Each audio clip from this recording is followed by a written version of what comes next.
손기에서 지금 나왔던 내용하고 같은 내용이 여기에 그대로 있습니다.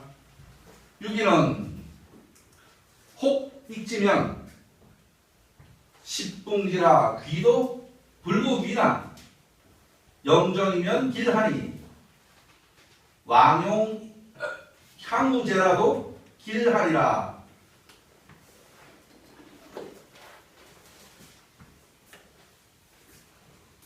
지금 얘는 이제 받는 자예요.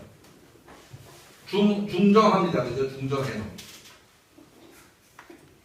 받았는데 혹 더함이 있으면 받았으면 이거 혹이라고 하는 건 부를 수도 있고 안 할 수도 있고 가정을 하자면 뭐 이거 혹자 그런 거죠. 그죠?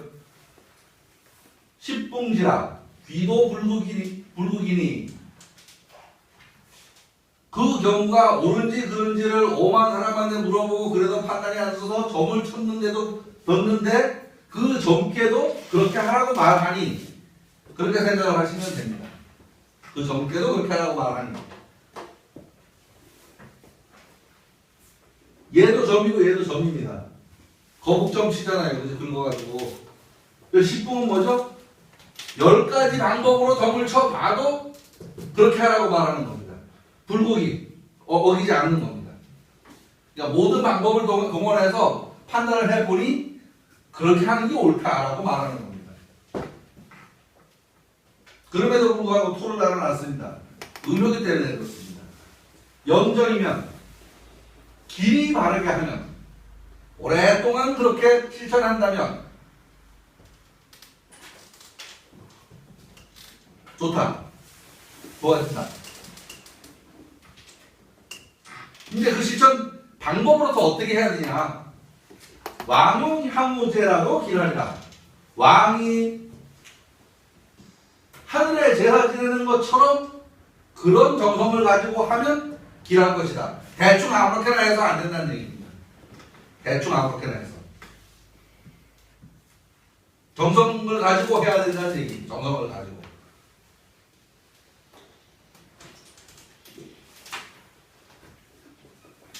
사람이 일을 하는데 그런 게 있어요. 똑같은 일을 해도 한마디로 이렇게 좋게 말하는 거 하고 대충 던져주는 거 하고 얘기가 다르죠.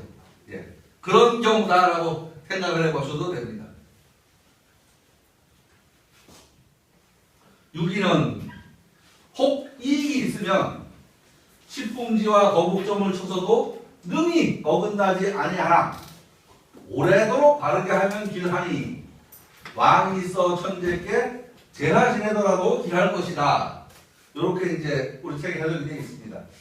6위는 앞에 있는 산택 손께의 6, 5효와 교사가 비슷합니다. 산택 손에서는 얘가 여기에 있었죠. 이 뒤집혀 있는 거니까요. 이 효사와 예를 든 내용이 같습니다.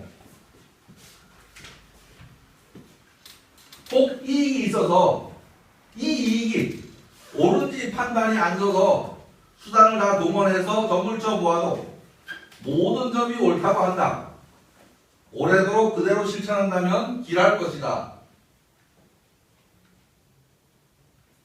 6위는 유순중정의 자리입니다. 상대적으로 구호는 강건중정이라고 말합니다. 여기는 4개의 가운데 자리하고 외개의 가운데 자리 했는데 위로 따지면 첫 번째가 그러니까 짝수가 양이고 홀수 자리가 음입니다. 그럼 양음 그런데 이렇게 양자리에 양이 앉으면 제대로 앉은 거고요. 얘는 제대로 앉은 거고 얘는 제대로 못 앉은 거고 제대로 앉은 거고 얘는 제대로 앉았는데 얘는 제대로 못 앉은 겁니다. 상황이 그렇죠? 그래서 이 자리에 제대로 앉으면 유순중정입니다. 왕뒤에 적혀 있습니다. 왕뒤에서. 이 자리에 제대로 앉으면 지도자에 적혀 있는 겁니다. 강건중정이라고 말합니다. 이 자리가. 이 6위와 9호는 서로 은관계에 있습니다. 제자리에 딱딱 앉았으니까 서로 도움되는 관계에 있습니다. 부부관계라고 생각해도 됩니다. 6위와 9호는 중정의 위치에 있는 자들입니다. 균형이 맞아 있으므로 서로 주고받을 것이 없습니다. 물질적으로는. 그저 응원해주는 관계 정도라고 해봐도 될 겁니다. 정신적인 도움 정도로 생각을 해봐도 될 겁니다. 그래서 말합니다. 왕이 있어 천재에게 제사 지내서 한다면 길할 것이다. 정성을 들인다면 길할 것입니다.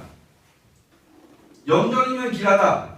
이 얘기도 상하의 관계에서 정성이 있다면 서로 간에 믿음이 있고 신뢰가 존속한다면 당연히 길하게 될 겁니다. 근데 서로 의심하고 반복하면 길 안 하겠죠.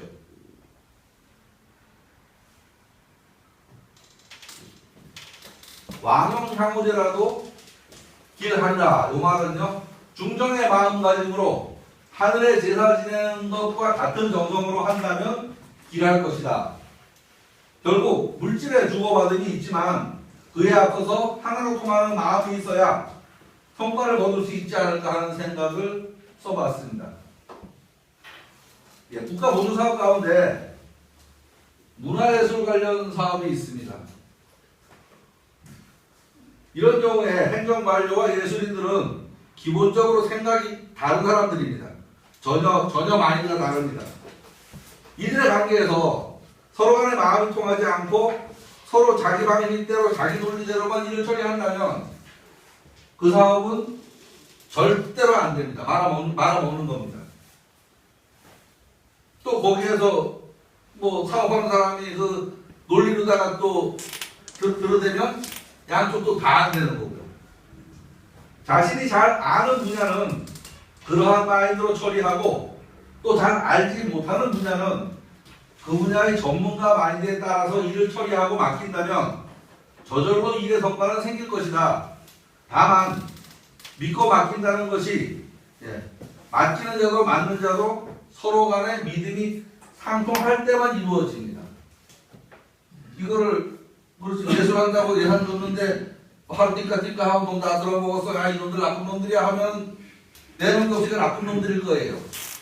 그런데 예술하는 사람들 입장에서는 그만큼 되느라고 얼마나 고생을 하고 해놨는데 이걸 꼭 팔아서 돈이 안 남는다고 이걸 했으면 문화예술을 했는데 여기에서 피드백이 안 나온다고 말을 한다는 거는 그러면 차라리 그 자리 장사꾼 같은 데 세워놓지 뭐 팔아서 돈 버는 사람들 그 사람들이 칠 건데 지금 그런 얘기로 비교해서 말을 하면 이 얘기는 맞겠다 하는 생각이 들었습니다.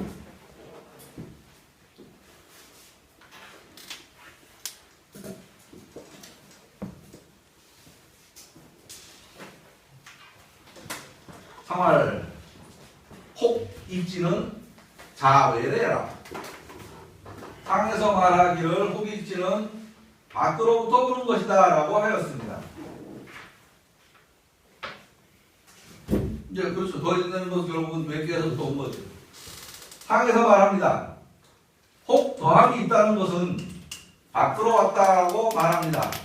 아래 입장에서 볼 때 당연한 것을 받는 것은 아닌 형상입니다. 밖에서부터 왔다는 것은 원래 내 한테 있던 그런 게 아니라는 얘기죠. 보조 사업을 하는 목적은 이제 조금 아까 다시 돌아왔어요. 중앙정부의 지방정부를 컨트롤하려는 데 목적이 있을 것입니다. 특히 요즘에 지방자치가 되고 나서는 아마 더 클 겁니다.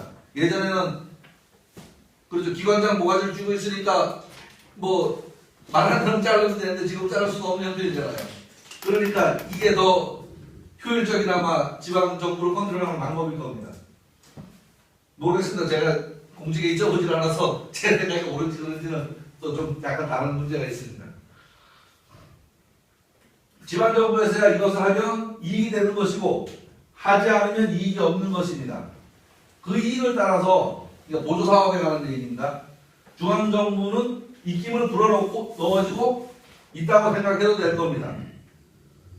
중앙정부의 거시적인 정책 목표를 그렇게 달성해 나간다고 생각을 해도 될 거고요.